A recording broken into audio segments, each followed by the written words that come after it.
الفيديو ده احنا هنوك ثرو البروسيس اللي انا بمشيها مع الكلاينتس بتاعتي لما بحاول ان انا اطور براند فويس جايد لاينز كويسه. البروسيس دي انا ساعات بحتاج اغير فيها حاجات لو السياق بتاع العميل تطلب ذلك، فمش هناخدها ونحفظها، هناخدها ونتعامل معاها ان هي نقطه بدايه.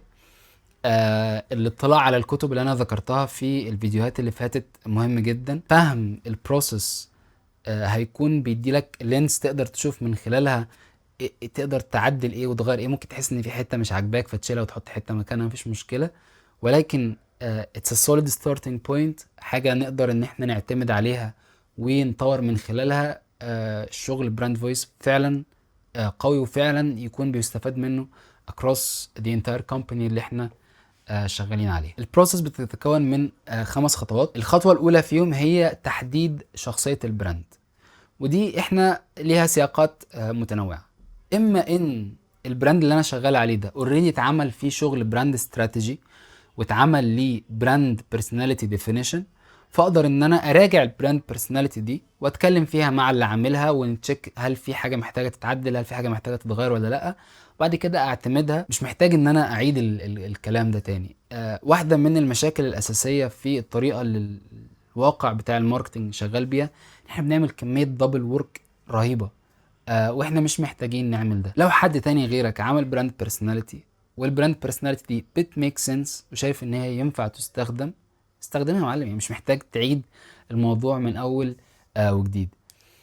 طيب لو مفيش، انا جهزت يمكن عدد من الاسئله اللي بستخدمها بشكل مستمر مع العملاء اللي بشتغل معاهم فيما يخص جزئيه البراند بيرسوناليتي. الاسئله دي انا مجمعها من اماكن مختلفه انا كنت بحتك بيها، ممكن الكورس اللي انا اخدته مع سارة راب، او عدد من الكتب اللي انا قريتها زي سترونج لانجويج او براند لانجويج وما الى ذلك، وممكن في بعض المصادر اللي انا اوريدي مش فاكرها، بس انا بحاول يعني اقول كل المصادر اللي اقدر افتكرها عشان تقدر ان انت تروح تطلع عليها بعد كده وتنمي اللي انت هتكون عارفه. ولكن يعني لو في نقطة معينة حسيت ان انت محتاج تعرف عنها اكتر ابعتلي وممكن نكون بنكتشفها مع بعض. فهم 9 اسئلة، خلينا نجو through them question by question وندي نبذة عن كل سؤال فيهم. السؤال الاولاني: ايه هي الحاجة اللي مش المفروض تتغير ابدا بخصوص الشركة دي بغض النظر عن متطلبات السوق او متطلبات الناس او حتى المنافسه؟ وهنا احنا بندور على البراند اسنس، بندور على الحاجه اللي يعني ايه مهما الامور اختلفت، مهما الظروف اتغيرت، ما ينفعش انها تتغير، لان هي لبنة الاساس اللي مبني عليها كل حاجه جوه البراند ده. ما ينفعش اشيلها واحط حاجه تانية.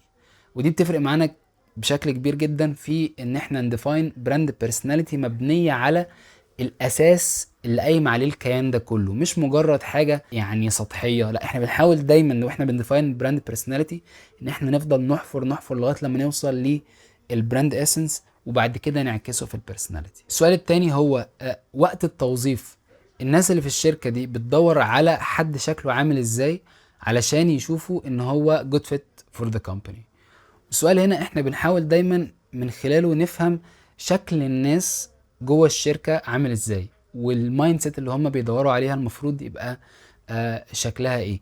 ده برضو اظن واضح ان هو بيبارتيسبيت بشكل فيري دايركت في الديفينيشن بتاع البراند بيرسوناليتي. السؤال الثالث وده واحد من الاسئلة المحببة الى قلبي هو ايه نوع العالم اللي البراند ده بيحاول ان هو يبنيه؟ اي براند في الدنيا هو شايف ان في حاجة في الواقع محتاجة تكون معمولة بشكل مختلف، وعلشان كده بيتعمل. يعني ابل هي، وانا اسف على المثال الكليشيه ولكن ضروري، ابل هم شايفين عالم معين، هم عندهم وورلد فيو معين بينفذوا الشغل بتاعهم كله علشان يشوفوا الوورلد فيو ده بيتحقق قدام عينيهم في الواقع.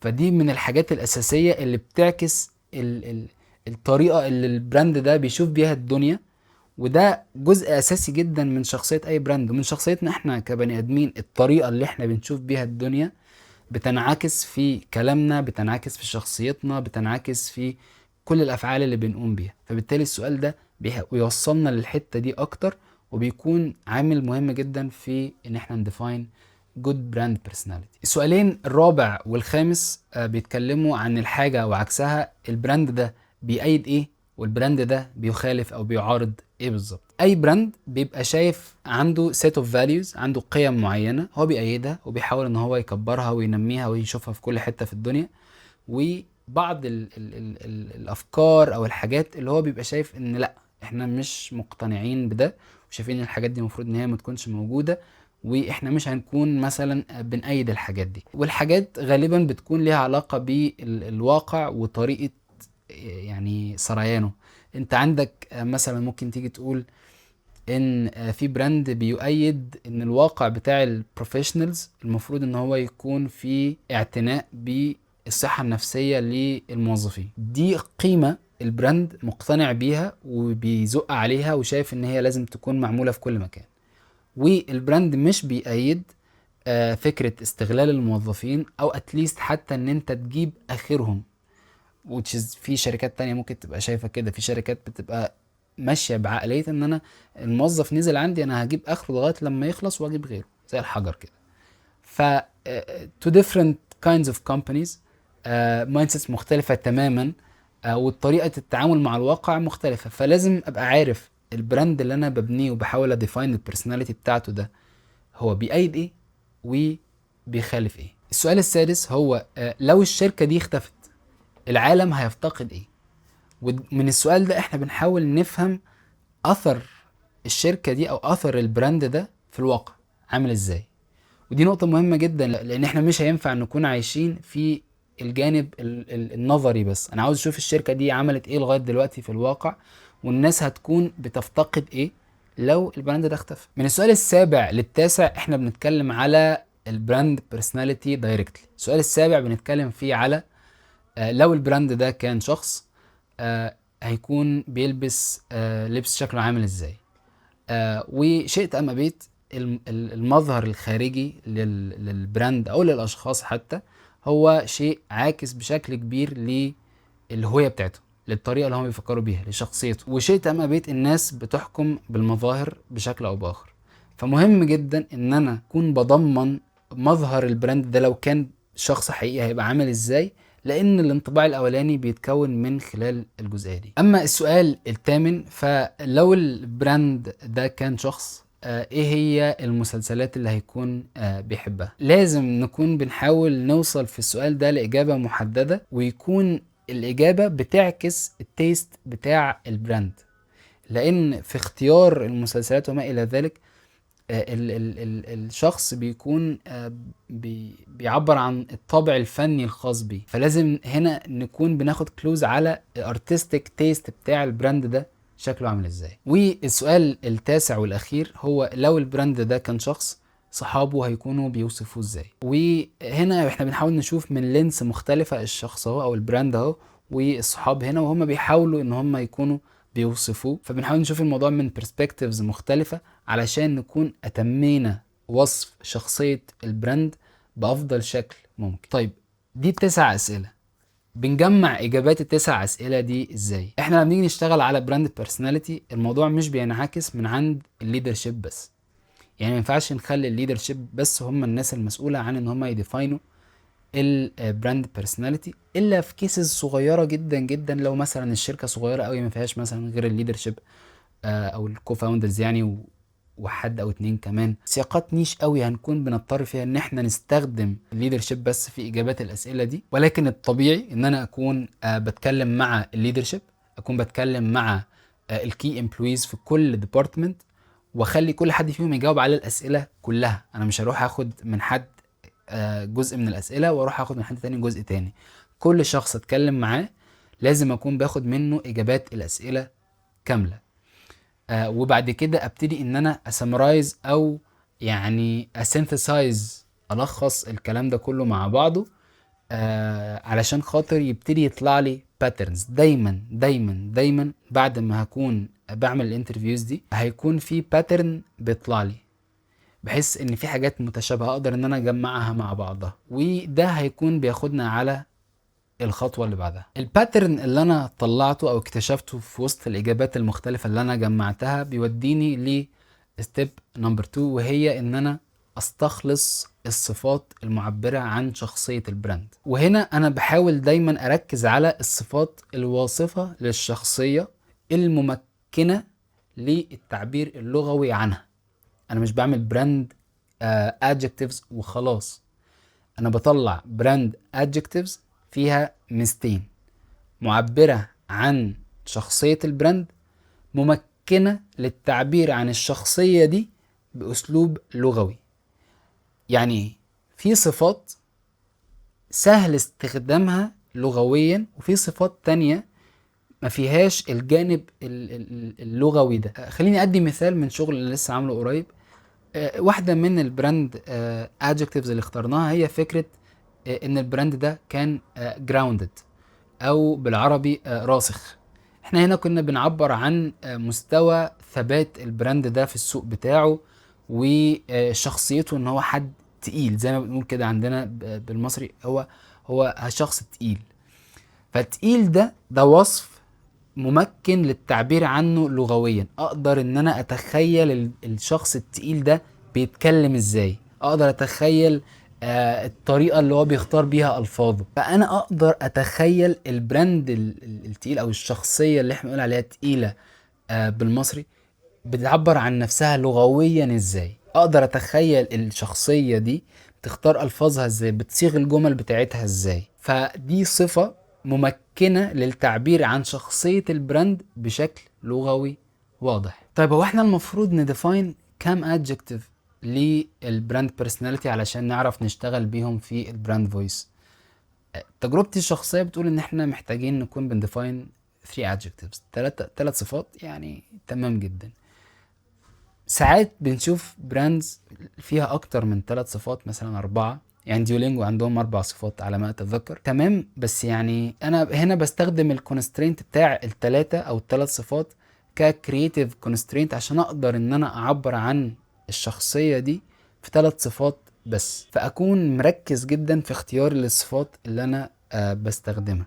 لان انا لما اقول خلاص انا هستخدم 3 صفات بس، بفضل اراجع نفسي في كل صفة بختارها هي فعلا معبرة عن البراند ده بما يحتويه من تفاصيل وجوانب مختلفة ولا لا. فالموضوع فعلا بيكون يعني very tight، وكل لفظ او كل صفة انا بختارها بيكون ليها ثقل ومعنى كبير بنقدر ان احنا نستخدمه. وبكده بتكون خطوة استخلاص الصفات خلصت. وده بياخدنا على الخطوة رقم 3، وهي تجهيز البقرة.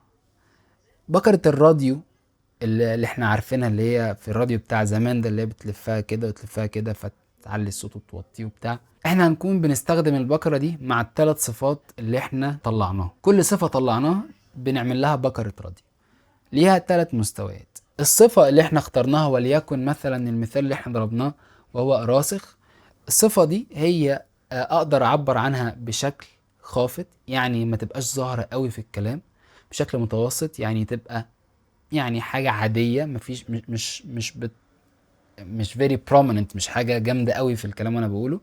او في سياقات معينة الشخص التقيل ده بيحتاج ان هو يقعد كده وتلاقيه راجع ظهره لورا، واظهر كل الرسوخ والثقة والتقل اللي عنده ده في كلامه. فده المستوى اللي هو العالي. الهدف من بكرة الصفات دي ان انا اكون بقدم في البراند فويس اللي انا شغال عليه قدر كبير من المرونة اللي بتمكن من استخدامه في كل السياقات الممكنة. ودي قاعدة احنا كنا قلنا ان هي من الحاجات المميزة للبراند فويس القوي. في الخطوة دي احنا بنبتدي نجهز البكرة الخاصة بكل صفة على ال3 مستويات: خافت ومتوسط وعالي. في كل مستوى منهم بديله وصف وبدي عليه أمثلة، ومن هنا هنبتدي نكون بندي أمثلة تقريبا على كل حاجة احنا بنقولها، لان الكلام اللي جاي كله هيبقى كلام اكتر تطبيقي، هيبقى كلام انا بشرحه للناس لما باجي ادربهم عليه، وهيكون كلام بديه للاي اي علشان يقدر ان هو يستخدمه في ان هو يفهم يعني ايه مستوى خافت ده، ويعني ايه مستوى متوسط ده، وازاي اعبر عنه، ازاي اقدر احكيه في الكلام اللي انا هطلعه مثلا للموظفين التانيين لما يجوا يتكلموا معايا ويقولوا لي استخدم البراند فويس هنا عشان خاطر نطلع حاجة مستواها في الرسوخ مثلا متوسط او خافت او مش عارف ايه. هو هيميك سنس اوف الكلام ده ازاي لو انا مش مديله امثله. فمن اول هنا الكلام كله بامثله. وده بياخدنا للخطوه الرابعه، وهي تطوير القواعد. لما بنكون جهزنا خلاص البكره الخاصه بكل صفه، بنبتدي ان احنا نقعد مع كل صفه شويه. يعني نقعد كده نبص للصفه، نبتدي نسال سؤال بسيط جدا بشكل متكرر، يعني قد يكون ممل، لغايه لما نبقى خلاص طلعنا اخر قطره من الصفه دي. ايه هو السؤال؟ السؤال ببساطه ان انا هبقى بقول البراند اللي بيكون كذا كذا، هنا هنقول هي الصفة، البراند اللي بيكون راسخ بيعبر عن نفسه ازاي؟ هفضل اسأل السؤال ده بشكل متكرر، وكل اجابة هحطها في قاعدة. القاعدة دي هتكون بستايل قل ولا تقل، يعني هقول القاعدة وبعد كده الامثلة اللي هطلعها عليها هتكون قل كذا ولا تقل كذا، عشان ابين الكونتراست ما بين الحاجتين للناس وللاي اي. فلما هعمل كده مع الثلاث صفات، المفروض ان انا هكون طلعت بحبة قواعد يعني هوبفلي كتير، وهوبفلي بيتناولوا جوانب مختلفة من التعبير اللغوي عن البراند، يعني نحو وجرامر ومش عارف ايه، بانكتويشن، استخدام الايموجيز، طريقة التعبير، تكون بتراعي ايه وانت بتتكلم. كل الحاجات دي المفروض ان هي تبقى انكلودد في الرولز، لان الرولز هنا بتاكت از التعبير التفصيلي عن كل الشغل اللي اتعمل حتى الان. كل الشغل اللي اتعمل المفروض يظهر في القواعد بشكل تفصيلي، لان القواعد دي هتكون هي يعني الاساس اللي كل الشغل بيتعمل من خلاله بعد كده. تجربتي انا الشخصيه اني لما بكون خلاص خلصت وحاسس يعني طلعت كل حاجه موجوده في كل صفه، باخد الكلام ده بدي للاي اي الهيستوري كله اللي انا اشتغلته من ساعه ما كنت بجيب الاسئله، وببعت له القواعد اللي انا طلعتها، وبقول له بعد اذنك اكت از اي براند فويس كونسلتنت، عارف كذا، وبقول له انت عارف الكتب الفلانيه دي وقريتها، وعارف الناس دي ومتابعها ومش عارف ايه والكلام ده كله. وببتدي ان انا اقول له كريتيسايز الكلام ده، وقول لي فين الجابس، قول لي فين المشاكل، قول لي انا عملت ايه غلط، واقترح عليا رولز جديده اقدر ان انا اضمنها عشان تسد الفجوات دي. بصراحه لما بعمل كده بلاقي ان الاي اي بيديني نتائج محترمه جدا جدا، وبيكون عارف ان هو يفهم الشغل اللي انا عملته، وعارف ان هو يكمله، which بيحصل في اوقات كتير. وبقدر ان انا فلتر الرولز الجديده اللي هو بيقدمها، واشوف والله ايه المناسب معايا وايه اللي مش مناسب معايا. باخد الرولز المناسبه وببتدي ان انا اضمنها في الرولز اللي انا طلعتها زي ما قلت بنفس الفورمات. بقول الرول، بدي مثال بشكل قل ولا تقل. كده بتكون الخطوه دي خلصت. وده بياخدنا على الخطوه الخامسه والاخيره من ان انا اكون ببني براند فويس جايد لاينز قويه. والخطوه دي انا فيها بكون مركز مع التدريب والاتمته، حاجتين، تدريب واتمته. اللي المفروض يكون بيتعمل في الخطوه دي ان انا فيما يخص جزئيه التدريب اكون بجهز برزنتيشنز فيها اكتر من تول لتدريب الناس على حسب السياقات. يعني ممكن اجهز تو برزنتيشنز، واحده للسبيشالستس، الناس الكوبي رايترز والكونتنت كريتورز، الناس اللي فاهمه كتابه وهتكون قادره ان هي تجو ان ديبث معايا في التفاصيل اللي انا اشتغلتها، وقادره ان هي تفهم انا بتكلم في ايه بشكل تكنيكال. برزنتيشن تانية جينيريك فيها التفاصيل وفيها شرح لاساسيات البراند فويس جايد لاينز اللي هكون بشرحها مع كل ديبارتمنت جوه الشركه بشكل مختصر، او حتى ممكن اسجلها في لوم وما الى ذلك، واروح بعتها واطلب منهم ان هم يكونوا بيشوفوها. التدريب للتيم التكنيكال هيكون هدفه ان انا اكون بميك شور ان الناس دي قادره انها تستخدم البراند فويس جايد لاينز بشكل كامل بكل المستويات الخاصه بالصفات، تقدر تطبق كل القواعد وتراجعها، وتقدر ان هي تستخدمها في سياقاتها المختلفة، سواء في انتاج محتوى، انتاج سيلز كيت، او حتى في كرييتيف ادز وما الى ذلك. اما بصراحة التدريب الخاص بالناس اللي هي مش تكنيكال في الحتة بتاعة الكتابة، خاصة بعد التولز اللي بقت موجودة دلوقتي فيما يخص الاي اي، تكون اكتر بان انا اوعيهم بالبراند فويس جايد لاينز دي وافهمهم التفاصيل بتاعتها من فوق، وبعد كده ادربهم على طريقة استخدام الاي اي في ان هم يكونوا بيطلعوا نتائج كويسه من البراند فويس جايد لاينز. دلوقتي واحنا بنتكلم في اكتر من حاجه تقدر تساعدنا في السياق زي ده، زي الكاستم جي بي تيز او كلود سكيلز، بنقدر من خلالهم ان احنا نبني حاجه ديديكيتد للبراند فويس جايد لاينز دي واستخدامها. مثلا مع الكاستم جي بي تي انت تقدر ان انت تدي برومبت كبير جدا في كل التفاصيل، وتاتاتش البراند فويس جايد لاينز از بي دي اف او حتى كتكست، وتقول له ياكت ازاي لما الناس تيجي تقول له بعد اذنك انا عاوز رساله، انا عاوز ايميل، انا عاوز ارد على العميل الفلاني عشان متضايق.